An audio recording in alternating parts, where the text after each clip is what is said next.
Worry does not empty tomorrow of its sorrow, it empties today of its strength.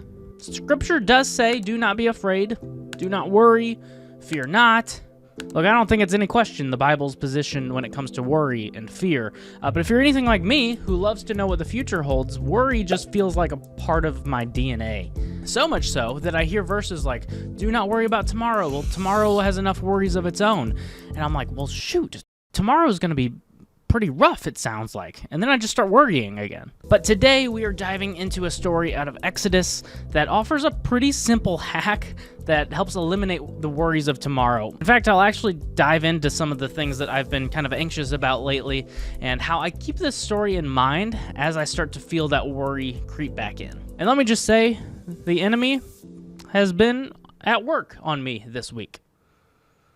So, if you are ready to have way less worry in your life and more joy, make sure to hit that subscribe button.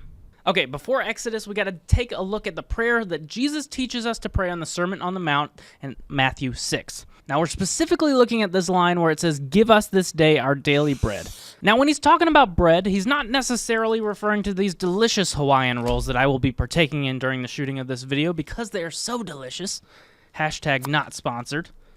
Just delicious. He's not really talking specifically about bread as much as he's talking about how important it is for us to rely on God every single day. And now we might need help with that context, but the audience that he was talking to knew exactly what he was referencing when he said, "Give us this day our daily bread." He was referring to that story in Exodus that I was just talking about. It's in Exodus 16. So in that story, the Israelites had just been freed from slavery out of Egypt, and God had clearly showed up in a major way by splitting the Red Sea in half, the whole Moses story.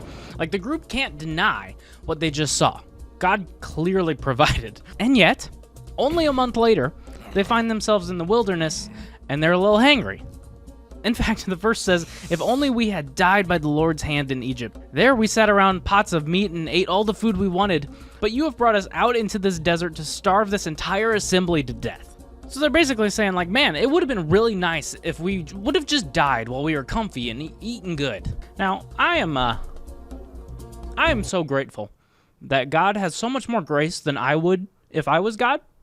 Because I would have been like, y'all were just slaves, and I freed you, and just all of a sudden you don't trust me to provide again. But no, I love that that's not how God responds. God heard their concerns and promised to provide food, sending bread, or what they called manna from heaven, each morning and quail in the evening. But here's the kicker. He gave them very simple instructions, and we know where this is going. They did not follow instructions, but he gave them very specific instructions. Only gather what you need for the day, and so they would trust that he would provide again for the next day. And of course, I kind of spoiled it, but as you'd expect, there were some that got a little greedy. Because it's like, hey, the bread, it's here. We can't see the future. We don't know what tomorrow holds, so why not just grab a little extra, set it to the side just to be safe? But when they did that, the extra that they had gathered went bad overnight. We're talking moldy, filled with maggots, worms. Now, this is God's fun way of showing that he was going to provide for them every day. They didn't have to worry about tomorrow. Okay, let's just stop here for a second. Can you relate to this situation at all? A situation where God has been faithful in the past, he's shown himself before, but even then, the doubts start creeping in. What if he doesn't provide tomorrow, though? If you relate to this at all, if this sounds like you, can we just hit that like button and almost treat it like the "you're not alone" button? I like that idea because it shows hey, there are plenty of people just like me struggling with the same thing. So if you struggle with this idea of always trusting and always relying on God, can you hit that like button so we can see that we're not alone here? All right, anyway, back to it. The sixth day, God's instructions were a little different, and this is important. God said collect a double portion, enough for 2 days, so that they could rest on the seventh day, which is the Sabbath. This was an opportunity for them to see that God was going to provide, but it also showed them that there can be a space for rest as well. So, in the spirit of openness and vulnerability, my wife and I recently found ourselves in a situation where we tried to gather more bread in our lives than we needed. Metaphorically, of course. In fact, it's kind of embarrassing to see some of the parallels of the missteps that we did compared to what the Israelites did. And the result is a lot of anxiety and worry in our lives right now. So, little story, a year before my son was born, we knew we wanted to start a family soon, and my wife, Becca, felt like she was called to be a stay-at-home mom as soon as we had a child. So honestly, knowing that was in our future, fear, at least for me, set in. What happens when she quits her job and we make a whole lot less money because we're only on one income now? So out of that fear, we ended up buying an investment property to help offset the money that we would have been making as a result of her staying home. And let me just say, that has not gone as planned. And I'll spare you the details, that's not important. But instead of trusting God, I tried to take control and handle on things on my own. And that investment that was supposed to bring my family a lot of security actually ended up being a huge liability and a major source of stress on our lives. All of this while being first-time parents and figuring that out. But one of those ways that I can point to that God has been faithful, that even in the weight of this burden on our shoulders, God has continued to provide in ways that neither of us expected, which only makes me go, Lord, you are so faithful that I should have been relying on you for that daily bread all along, but I tried doing this on my own. So that moment that we decided that Becca was going to stay home was the moment that I started to doubt God's faithfulness in my life. And when we start doubting that he will provide, we begin to chase more. We chase after more because we worry that we're not going to have enough, whether that be enough money or security or material things. But that chasing after more just leads to more stress or a constant feeling of inadequacy. And for me, the change I want to make is if I'm going to strive for more, I want it to be more joy or more peace or more contentment, ultimately more of him. Which, by the way, is why this channel is called More Joy, because that's something we all want. If you want more joy in your life, make sure to tap that subscribe button. A little friendly reminder again. But let's bring it back. So when Jesus taught us to pray that line, give us this day our daily bread, he was reminding us to rely on him every single day to sustain us.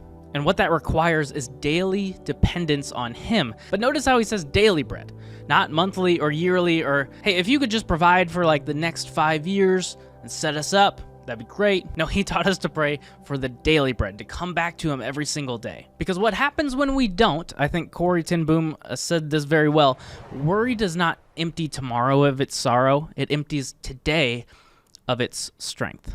When we're constantly worrying about tomorrow and what tomorrow holds, we're missing out on the strength and the grace that God has for us right now. And let's not just gloss over the fact that this is hard, because in our culture, we feel the need to have to push harder, to do more, to be self-sufficient. That's kind of hard to say. But if we look back in Genesis, even God, who doesn't need rest because he's God, he chose to rest. And yet, we, who actually do need rest, are the ones who act like we don't.